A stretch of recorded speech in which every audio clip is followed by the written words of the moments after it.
Hello दोस्तों, कैसे हो आप लोग। आज की इस वीडियो में हम डिस्कस करने वाले हैं इनकम टैक्स के बारे में, उसके टाइप्स, दैट्स ऑल।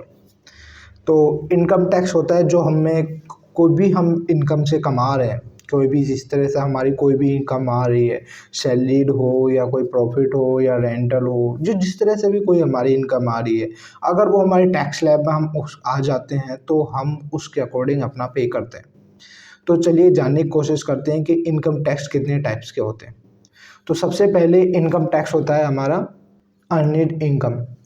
अर्निड इनकम में आता है कि जो हमारा सैलरी है, हमारे सैलरी से हम कितना अर्न कर रहे हैं। अब सैलरी से अर्न कर रहे हैं या फिर हमारा कोई बिजनेस है, उससे हम कितना अर्न कर रहे हैं। तो जो भी हमारे इस टाइप की अर्निंग आ रही है, हमने कुछ रेंट, तो ये सब होता है हमारा अर्निड इनकम में। अब अर्निंग इनकम में जो टैक्स स्लैब में हम आएंगे, उस स्लैब के अकॉर्डिंग हम पे टैक्स लगेगा। फिलहाल इंडिया में 5 लाख तक का कोई टैक्स नहीं है, 5 लाख से ऊपर 2.5% का टैक्स है। तो फिर हमें उसके अकॉर्डिंग टैक्स पे करना होगा। अब हमारा दूसरा टाइप है प्रॉफिट इनकम। प्रॉफिट इनकम में क्या होता है कि जो कोई भी हमारा एसेट है या फिर हमने कुछ बेचा, तो उस पे हमारा प्रॉफिट कितना हुआ, या फिर हमने अपने जितने भी बोले तो स्टॉक थे, वो हमने लॉन्ग टर्म पे बेचे। तो अब लॉन्ग टर्म पे जो हमने स्टॉक प्राइस हमने शेयर के बेचे थे, उन पे हमें लॉन्ग टर्म में 20 से 30% का हम अकॉर्डिंग टू टैक्स स्लैब हम पे टैक्स लग जाएगा। अगर शॉर्ट टर्म में बेचे तो 15% का हम पे अकॉर्डिंग टू टैक्स स्लैब हम पे टैक्स लगेगा वो, तो हम पे वो टैक्स लगता है। तो दूसरा टाइप हो गया प्रॉफिट इनकम का। थर्ड है हमारा इंटरेस्ट इनकम का। हमने किसी को लोन दे दिया, अब उस पर हमें इंटरेस्ट आ रहा है, या फिर हमने क्या करा कि कोई और सोर्स जनरेट कर लिए। जैसे कुछ सोर्स हमने जनरेट कर लिए कि हमारा कुछ रेंट पे हमने मान लीजिए कोई दुकान है वो दे रखी है, तो वो सारी इनकम से जितना भी हमें इंटरेस्ट आ रहा है, तो वो भी हमारा टैक्स में कैलकुलेट होगा कि हमने इसको इतना दे रखा था तो इतना हमें प्रॉफिट मिला है, तो सॉरी इंटरेस्ट मिला है। अब जो इंटरेस्ट मिला है उस पर भी हमें टैक्स पे करना है कि वो जिस टैक्स स्लैब में हम आएंगे। नेक्स्ट है हमारा डिविडेंड इनकम। डिविडेंड इनकम जितने भी हमारे स्टॉक हैं, अब स्टॉक कितने स्टॉक हमने पोर्टफोलियो में रख रखे हैं, अब उन स्टॉक से हमें कितना परसेंट का डिविडेंड मिला है, उसका भी हमें देना पड़ेगा टैक्स।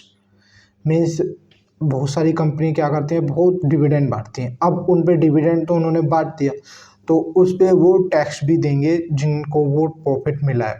अब वो टैक्स किस पे कितना लगेगा, वो उसके टैक्स स्लैब के अकॉर्डिंग आएगा। सबसे हाईएस्ट परसेंट टैक्स जो लगता है 30% है, वो उस पे लग जाएगा और उसके अकॉर्डिंग उसको डिस्ट्रीब्यूट होगा। तो एक टैक्स स्लैब ये भी है, डिविडेंड टैक्स। नेक्स्ट है रॉयल्टी टैक्स। अब रॉयल्टी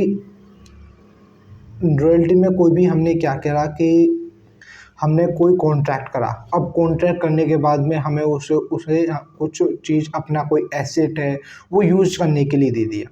अब हमने क्या उसको जब यूज़ करने के लिए दे दिया, तो उसके बदले हमें क्या इनकम हो रही है, तो उस इनकम पे हमें टैक्स देना होगा।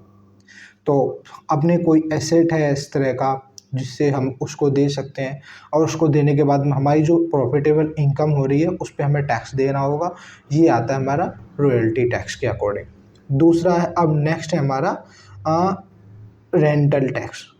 रेंटल टैक्स में क्या होता है कि जो टैक्स है, हमारा कोई हाउस है या फिर हमारा कोई रूम्स अवेलेबल हैं या फिर हमारे और अदर हाउस हैं, तो हमने उनको क्या करा, रूम को, अपने हाउस या रूम को किराए पे, रेंट पे दे दिया। अब रेंट पे देने के बाद में हमारा कितना प्रॉफिट आ रहा है, तो वो भी इनकम टैक्स में ही कैलकुलेट होगा, और वो इनकम टैक्स में कैलकुलेट होने के बाद में उस पे भी हमें टैक्स देना पड़ेगा फर्दर, कितना जितना भी उस पर इनकम हमारा जनरेट हो रहा है। तो ये भी एक टैक्स स्लैब आता है। अब है नेक्स्ट टैक्स है हमारा कैपिटल गेन इनकम टैक्स। अब कोई भी हमने कैपिटल रख रखा है, अब जितना हमने कैपिटल रखा है बैंक में, अब कैपिटल पे हमें भी कुछ ना कुछ गेन हो रहा होगा। मीन्स ब्याज तो मिलता ही रहता है, तो जितना भी हमें कैपिटल गेन पे अब अगर ज़्यादा हमारा है तो उस पे भी हमें टैक्स लगता है कि ये वाला इतना गेन हुआ है, तो जिस स्लैब में हम बैठ जाएंगे सूटेबल, तो उसी स्लैब के अकॉर्डिंग हम पर टैक्स लग जाएगा। तो फिर पैसा कहाँ बचता है? बचाने के तरीके बहुत सारे होते हैं। आपको देखना होगा, मेरी पिछली वीडियोस देखनी होंगी जिसमें मैंने 5,20,000 तक का टैक्स बिना किसी कुछ करे ही आप बचा सकते हो। तो you have to watch this video. Thanks for watching this video. I hope you gain something from this video.